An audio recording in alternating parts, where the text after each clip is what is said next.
இப்போ கசாவினுடைய முஸ்லீம்களை பார்த்து எல்லாருமே பரிதாபப்படுறாங்க இல்லையா?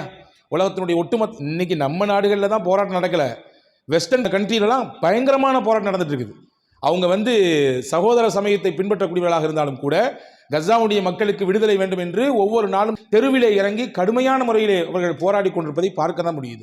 எனவே அல்லாஹ்ட்ட நாம் கேட்கணும், யா அல்லாஹ் அந்த பகுதிக்கு நீ உன்னுடைய உதவியை கொடுக்கணும், உன்னுடைய வல்லமையை காமிக்கணும். அப்படி காமிக்கக்கூடிய அந்த இடம் இருக்குல்ல, ஒட்டுமொத்த உலகத்துக்கும் பாடமாக இருக்கணும். கலிஃபோர்னியாவில் ஒரு 2 மாதத்துக்கு முன்னாடி திடீர்னு ஒரு தீ எரிஞ்சுதா?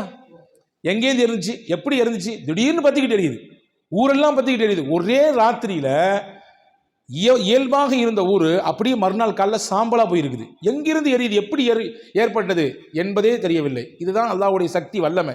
அவன் நாடிட்டானா நிமிஷ பொழுதுல அப்படி தலைகீழாக மாற்றிடுவான். நம்ம அல்லாஹ்ட்ட கேட்க வேண்டிய பொறுப்பு என்ன? யா அல்லாஹ் நீ உன்னுடைய ஆட்சி அதிகாரத்தையும் உன்னுடைய வல்லமையை காட்டும் பொழுது அது ஒட்டுமொத்த உலகத்துக்குமே ஹிதாயத்தை தரக்கூடியதாக இருக்க வேண்டும்.